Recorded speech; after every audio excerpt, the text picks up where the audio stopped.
1995 թվականին Միլանի արխիվում հայտնաբերվել է հին փայտե տուփ։ Ներսում կային գծագրեր, որոնք եղել են այնտեղ գրեթե 500 տարի, մեխանիկական ասպետի գծագրեր, հանդերձանքներով, մալուխներով եւ հակակշիռներով։ Դրանց տակ հեղինակի կարճ գրառումներ, ցույց տուր ոչ մեկին բառերով։ Այս նկարների հեղինակը իտալացի նկարիչ եւ ինժեներ Լեոնարդո դա Վինչին էր։ Եվ այս ռոբոտը իսկապես աշխատում է։ Այն հավաքվել է գծագրեր 2002։ Ռոբոտը կարող է նստել, կանգնել, ձեռքերը բարձրացնել եւ բացել սաղավարտի երեսկալը։ Այս ամենը նախագծվել է 1495 թվականին մեկ անձի կողմից։ Այս տեսանյութում մենք կցուցադրենք Լեոնարդո դա Վինչիի 7 գյուտեր։ Նրանցից յուրաքանչյուրը գիտությունը կարողացավ կրկնօրինակել միայն 21-րդ դարում։ Պարաշյուտ, որը փորձարկվել է 2000 թվականին եւ այն հիանալի է աշխատել։ Տանկ, որը նախագծվել է առաջին համաշխարհային պատերազմից 400 տարի առաջ, ինքնագնաց սայլ, որը վարել է 2004 թվականին, եւ մեկ գյուտ, որը Լեոնարդոն հատուկ թաքցրել է մարդկությունից։ Նկարի կողքին նա գրել է, որ մարդկանց ցույց տալը չափազանց վտանգավոր է։ Ինչպես իտալական փոքրիկ գյուղի նոտարի հասարակ որդին գիտեր, թե մարդկությունը միայն հիմա է կարողացել կառուցել։ Այսօր մենք ձեզ հետ միասին կփորձենք պատասխանել այս հարցին։ Լեոնարդոն ծնվել է Տոսկանայի փոքրիկ Վինչի քաղաքում 1452 թվականին։ Նրա հայրը սովորական նոտար էր, իսկ մայրը հասարակ գեղեցկուհի։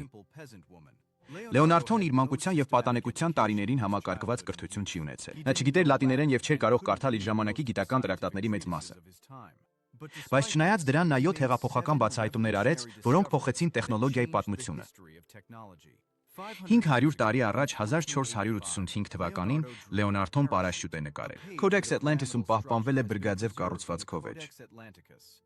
Նա հստակ նշել է չափերը 7x7 մետր, բարձրությունը նույնպես 7։ Նշված էր նաև նյութը կտավը փռված փայտե շրջանակի վրա։ Գծանկարի կողքին Լեոնարդոն Սարքի աշխատանքի մասին կարճ արտահայտություն է գրել։ Եթե մարդը եզրով 12 կանգուն է վերցնում կտավից գմբեթը, նա կարող է ցատկել ցանկացած բարձրությունից, առանց վիրավորվելու։ Ժամանակակից գիտնականները վստահ էին, որ այս պարաշյուտը իրական պայմաններում չի աշխատի։ Չափազանց ծանր շրջանակ, չափազանց կոշտ բրգաձև ձև, ոչ աերոդինամիկ ձևավորում։ Սակայն 2000 թվականին բրիտանացի պարաշյուտիստ Ադրիան Նիկոլասը որոշեց փորձարկել այն։ Հունիսի 26-ին նա օդապարիկով բարձրացավ 3000 մետր, Լեոնարդոյի ճշգրիտ գծագրերով կառուցված պարաշյուտով առանց մեկ փոփոխության։ Կառույցը քշռուս էր գրեթե 90 կիլոգրամ մաքուր փայտ եւ գործվածք։ Փորձագետները նվթարի քանի, որ պարաշյուտը ճիշտ չի բացվի։ Նա ցատկեց ու վայրեջ կատարեց փափուկ սահուն առանց որևէ վնասվածքի գետնի։ Ավելի ուշ Նիկոլասս մի կարևոր օրհներին պատմեցին իր օդապարիկով ցատկի մասին։ Լեոնարդոն ավելի ճշգրիտ է կանխատեսքը, քան շատ ժամանակակից հրահանգիչներ։ 8 տարի անց շվեյցարացի Օլիվիե Վիետի թեպան կրկնեց ցատկը եւ նույնպես ողջ մնաց։ Լեոնարդոյի պարաշյուտը դարձավ պատմության մեջ առաջին աշխատանքային պարաշյուտը։ Եվրոպայում պարաշյուտի պաշտոնական գյուտից 298 տարի առաջ, 500 տարի առաջ, 1487 թվականին զրահապատ կլոր մեքենա կրիայի նմանվող կոնաձև տանիքով։ Պարագծի երկայնքով կային 16 թեթև թնդանոթներ, որոնք միաժամանակ կրակում էին բոլոր ուղղություններով։ Ներսում 8 տղամարդ էին, որոնք պտտվում էին կռունկները առաջ շարժվելու համար։ Փայտե կորպուսը ամրացված էր անկյան տակ դրված մետաղական թիթեղներով։ Անկյունը հատուկ հաշվարկված էր, որպեսզի թշնամու արկերը ցատկեն զրահից։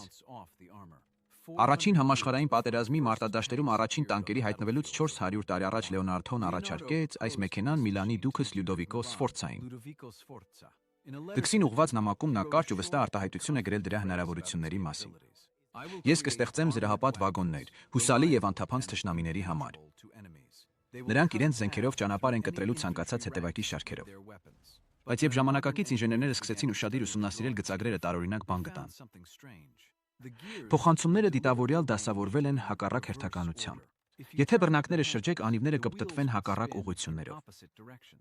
Լեոնարդոյի տանկը ֆիզիկապես չէր կարող շարժվել այս գծագրերի համաձայն։ Պատմաբանները վստահ են, որ դա միտումնավոր սխալ էր, որը թույլ էր տվել անձամբ Լեոնարդոն։ Նա պաշտպանում էր իր գյուտը գողությունից եւ թշնամիների կողմից չարաշահումից։ 2003 թվականին բրիտանացի ինժեներները ուղեցին գծագիրը եւ հավաքեցին տանկը։ Երբ փոխանցումները ճիշտ դրվեցին, մեքենան իրականում քշեց փորձադաշտի վրայով։ Այն մի քանելով անձնակազմին եւ միաժամանակ կրակելով իր բոլոր թնդանոթներից։ Լեոնարդոյի հայեցակարգը մարդկության պատմության մեջ իր ժամանակից ավելի քան 4 դար առաջ էր։ 500 տարի առաջ 1478 թվականին Լեոնարդոն ստեղծեց ինժեներական մեկ այլ հրաշք՝ ինքնագնաց սայլ, որը կարող էր շարժվել առանց ձիերի կամ մարդկային ուժի։ Փայտե կոնստրուկցիան միջին մեքենայի չափսերի սնվում էր աղբյուրներով։ Երկու մեծ գծիկ զսպանակներ արձակվեցին եւ շարժակների համակարգի միջոցով շարժումը փոխանցեցին անիվներին։ Դիզայնի ամենազարմանալին այն էր, որ այս սայլն ուներ ծրագրավորվող ղեկային համակարգ։ Փայտե ցցիկներն ու հատուկ անցքերը նախապես սահմանում են երթուղին։ Սայլը կարող էր ուղիղ գնալ ճիշտ պահին թեքվել ձախ կամ աջ։ Սա պատմության մեջ առաջին ծրագրավորվող շարժվող մեխանիզմն է մեր մոլորակի վրա։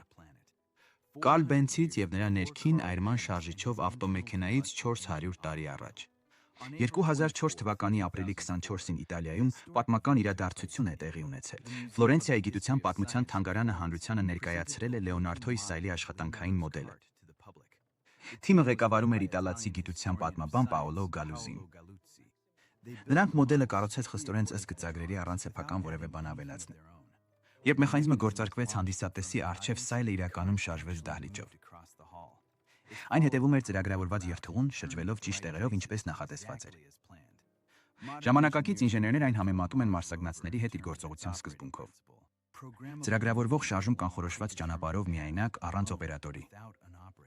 Այժմ քարտը պահվում է Ֆրանսիայում Շաթո դու Քլոլուսետում, որտեղ մահացել է Լեոնարդոն։ Յուրաքանչյուրը կարող է տեսնել գյուտը, որը նախորդել է ավտոմեքենային 5 դարով։ 500 տարի առաջ 1495 թվականին Լեոնարդոն իրական ռոբոտ է կառուցել։ Սա հենց ասպետն էր 1995 թվականին հայտնաբերված տուփից։ Արտաքուստ իտալական ասպետի սովորական զրահ հասուն տղամարդու ամբողջ հասակ։ Ներսում շարժակների, մալուխների, խցիկի մեխանիզմների եւ հակակշիռների բարդ համակարգ։ Ռոբոտը կարող էր նստել, կանգնել, բարձրացնել երկու ձեռքերը եւ շրջել գլուխը, բացել սաղավարտի երեսկալը եւ շարժել մեխանիկական ծնոտը զրահի ներսում։ Ամենաուշագրավը ռոբոտի ծրագրավորումն էր լծակների համակարգի միջոցով։ Դուք կարող եք սահմանել շարժումների հաջորդականություն եւ ռոբոտը դրանք կկատարի ցանկալի հերթականությամբ։ Սա մարդկության պատմության մեջ առաջին ծրագրավորվող մարդակերպ ռոբոտն է։ Լեոնարդոն այն կառուցել է տոնակատարություններից մեկի ժամանակ Միլանի դատարանը զվարճացնելու համար։ Դուք սֆորցայի հյուրերը շոկի մեջ էին ընկնում, երբ նրանցից առաջ կենթանանում էր երկաթե ասպետը։ Շատերը խաչակնքելով կմտածեին, որ դա սատանայի կամ սև մոգության գործն է։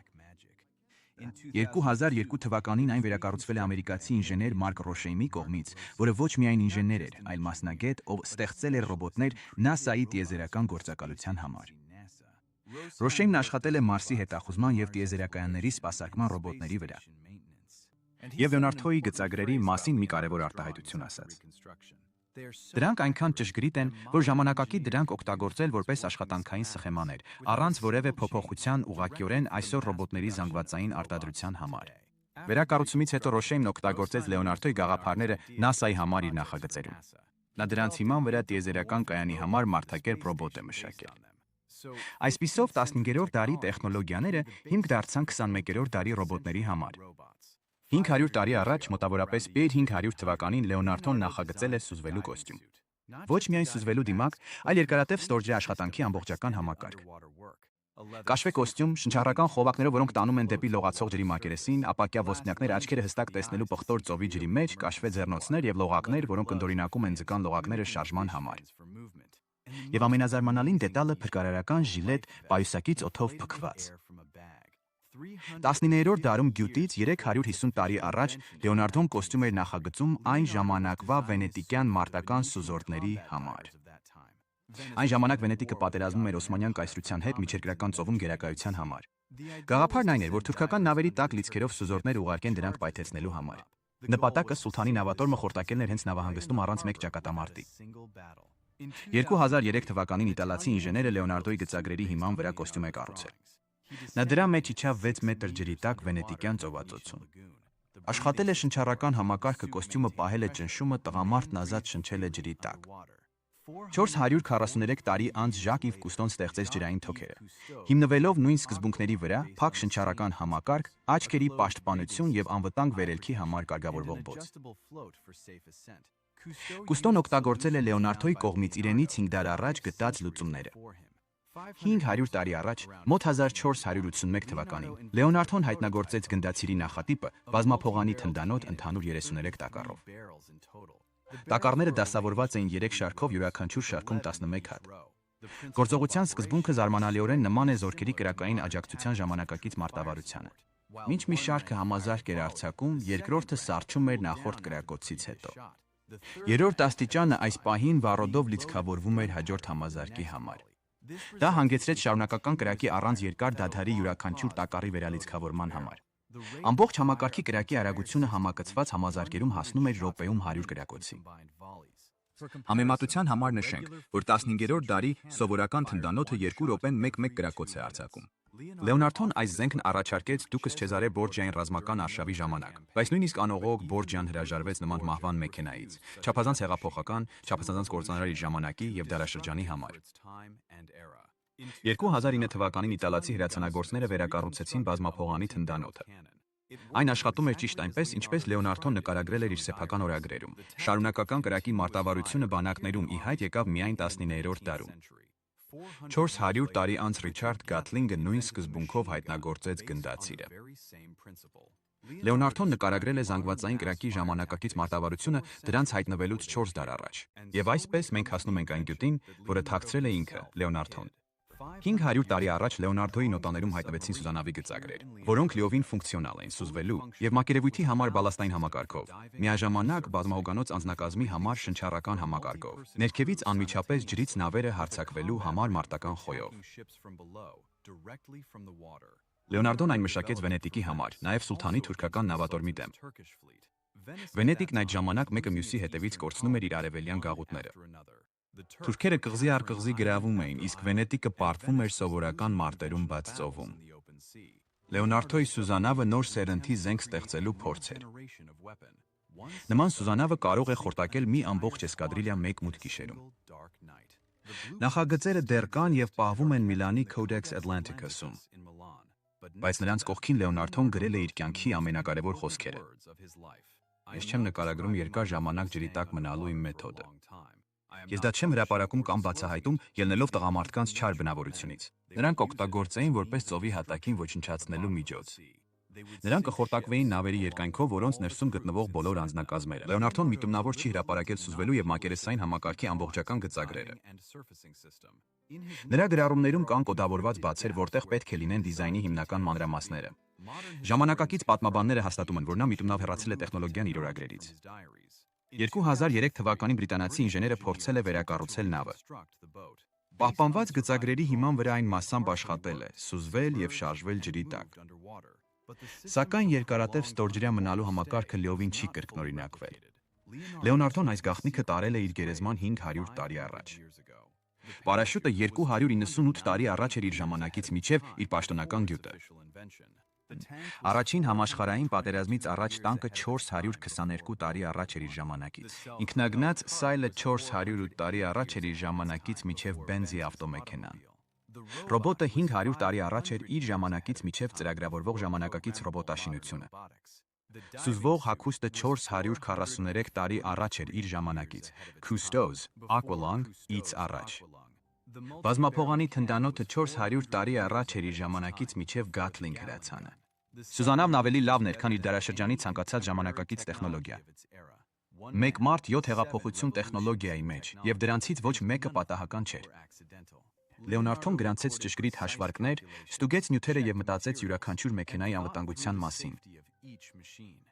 Ինչպես է Տոսկանայի գյուղից մի պարզ նոտարի որդին իմացել, թե ինչ գիտություն է միայն հիմա կրկնօրինակվել։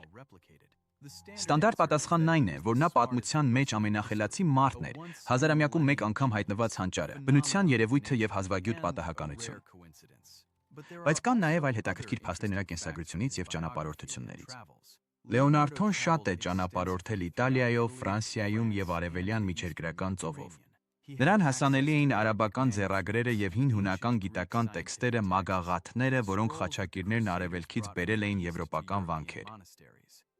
Թե ինչ կար այդ տեքստերում, մենք այսօր հստակ չենք կարող իմանալ։ Բյուզանդիայի արխիվների մեծ մասն այրվել է, երբ թուրքերը գրավեցին Կոստանդնուպոլիսը։ Ոմանք վերցրել են իրենք թուրքերը, որոշները թալանվել են այն ժամանակվա վենետիկյան եւ հռոմեական հավաքածուներում։ Լեոնարդոն իր հզոր հովանավորների շնորհիվ մուտք ուներ այս հավաքածուներից շատերին։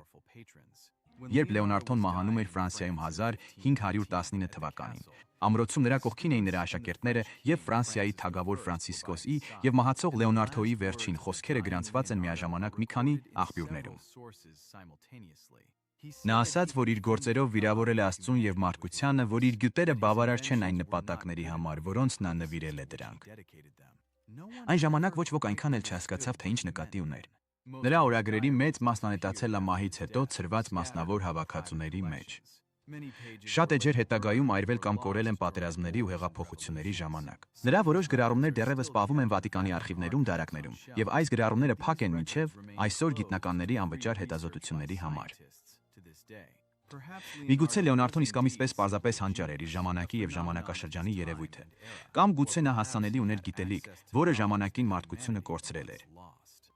Ի գիտություն 5 քաղաքակրթությունների, որոնք Իտալիա են հասել արաբական եւ բյուզանդական աղբյուրներով։ Եվ հիմա այդ գիտելիքի մի մասը նա տարավ իր հետ չվստահելով մարդկանց։ Մեկնաբանություններում գրեք, թե ինչին եք անձամբ հավատում այսօր։ Արդյոք Լեոնարդոն սովորական հանճար էր, թե ավելին էր հասանելի։ Մինչև մենք նորից կհանդիպենք մեր պատմության ամենատարօրինակ առեղծվածների միջով մեր հաջորդ ճանապարհորդության ժամանակ։